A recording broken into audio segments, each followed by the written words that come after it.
Assalamualaikum warahmatullahi wabarakatuh. Perkenalkan, nama saya Faris Huda Iftikar dari Aktivis B, Aspinka Riza. Di sini saya akan menjelaskan tentang anatomi ternak unggas.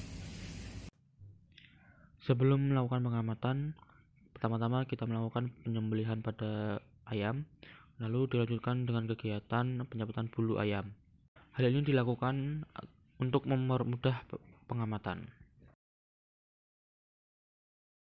Setelah melakukan kegiatan penyembelihan dan pencabutan bulu, setelah itu kita lanjutkan dengan kegiatan pembedahan. Pembedahan dilakukan dengan menyayat pada bagian bawah atau bagian perut dari ayam.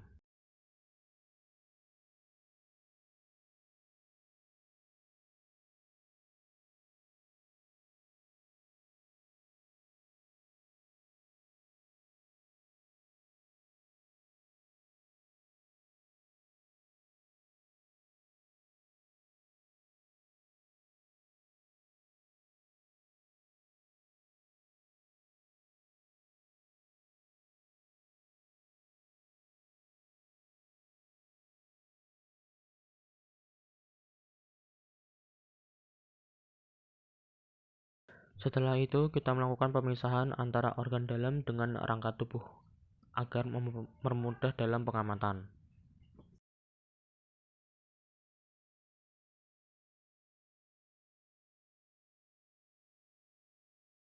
Di sini terdapat organ jantung. Organ jantung sendiri berfungsi untuk memompa darah dari jantung ke paru-paru dan ke seluruh tubuh. Di sini terdapat juga organ hati. Hati adalah organ penting yang mengekskresikan bahan untuk proses pencernaan. Hati berperan dalam ekskresi empedu, detoksifikasi, pembuatan sel darah merah, metabolisme, dan penyerapan vitamin. Hati memiliki fungsi detoksifikasi yang dilakukan oleh enzim-enzim hati, yaitu dengan mengubah senyawa-senyawa toksik atau racun hasil metabolisme serta yang berasal dari luar tubuh menjadi zat-zat yang secara fisiologis tidak aktif.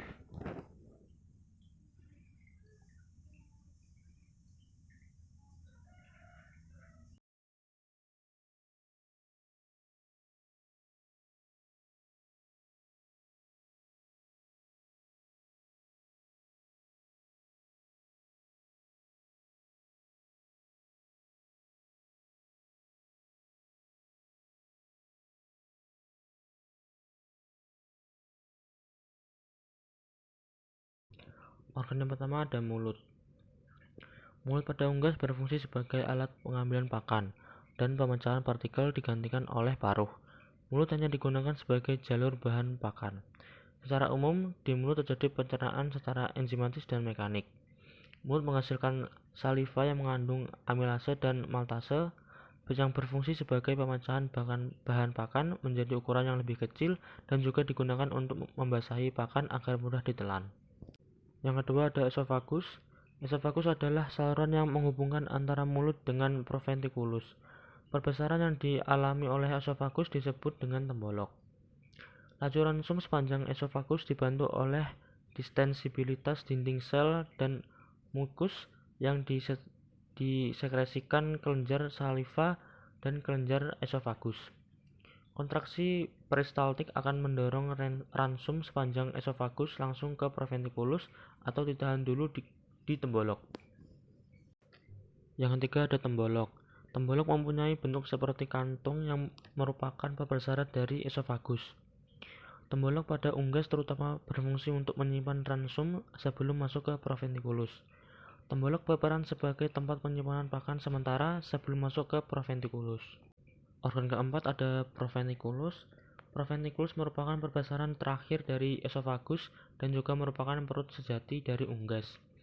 Proventriculus merupakan tempat dimulainya pencernaan dengan enzim, karena di dalam proventriculus terjadi sekresi asam hidroklorid yang bersifat asam yang berguna untuk melunakkan dan memecah ransum. Proventriculus di dalamnya terdapat pepsin, yaitu suatu enzim untuk membantu pencernaan protein, dan hidroklorik disertai oleh gelarut sel. Selanjutnya ada usus halus. Usus halus sendiri memanjang dari gizzard sampai ke usus besar dan terbagi atas 3 bagian, yaitu duodenum, jejunum, dan ileum.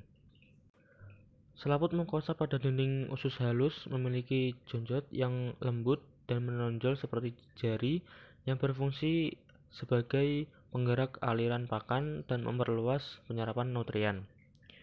Pada bagian duodenum disekresikan enzim pankreatik yang berupa enzim amilase, lipase, dan tripsin. Ada beberapa enzim yang dihasilkan oleh dinding sel dari usus halus yang fungsinya dapat mencerna karbohidrat dan protein.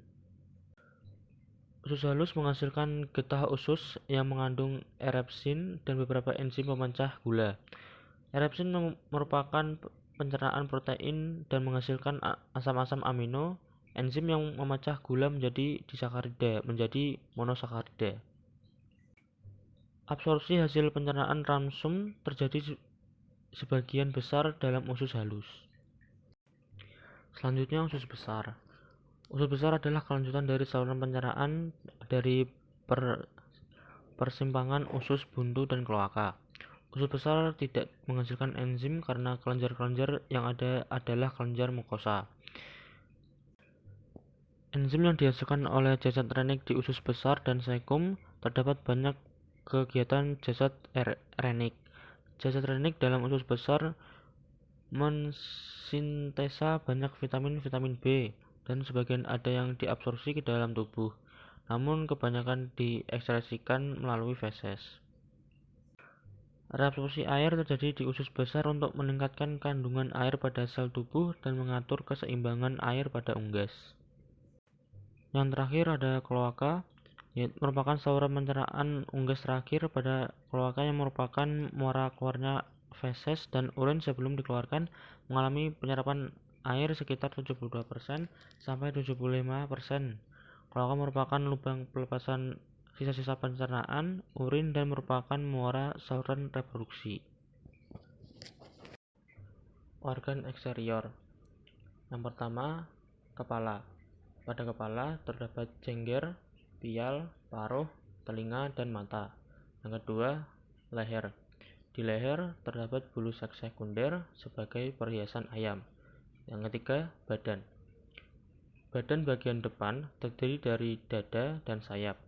Lalu, badan bagian belakang terdiri dari punggung dan perut.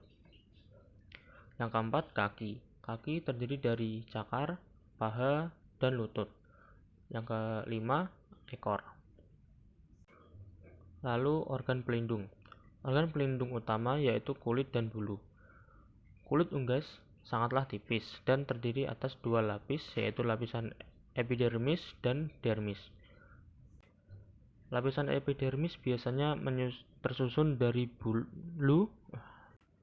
Lapisan epidermis biasanya tersusun pada bulu, paruh, sisik, dan kuku. Sedangkan lapisan dermis menyusun jengger, pial, dan cuping. Lalu organ pelindung berikutnya ada bulu. Bulu-bulu unggas berfungsi sebagai bahan proteksi bagi unggas, menjaga agar tubuh tetap hangat dan penting untuk terbang. Paru-paru. Paru-paru merupakan organ yang sangat penting perannya dalam pernapasan. Fungsi utamanya untuk mencukupi oksigen yang diperlukan oleh tubuh untuk pembakaran dan untuk pembentukan tenaga. Paru-paru juga berfungsi untuk mengeluarkan sisa pembakaran yang berupa karbon dioksida dan uap air. Struktur paru-paru ayam sangat kaku dan selama bernapas hanya terjadi sedikit gerakan mengambang dan mengampis. Organ reproduksi yang pertama ada testis. Testis ayam jantan terletak di rongga badan dekat tulang belakang, melengkung pada bagian dorsal dari rongga abdomen dan dibatasi oleh ligamentum mesorrhizum. Fungsi testis sendiri yaitu menghasilkan hormon kelamin jantan disebut androgen dan sel gamet jantan disebut sperma. Yang kedua ada epididymis. Epididymis berjumlah sepasang dan terletak pada bagian sebelah dorsal testis. Epididymis berfungsi sebagai jalannya cairan sperma ke arah kaudal menuju kaudal epididymis. Yang ketiga ada ductus deferens.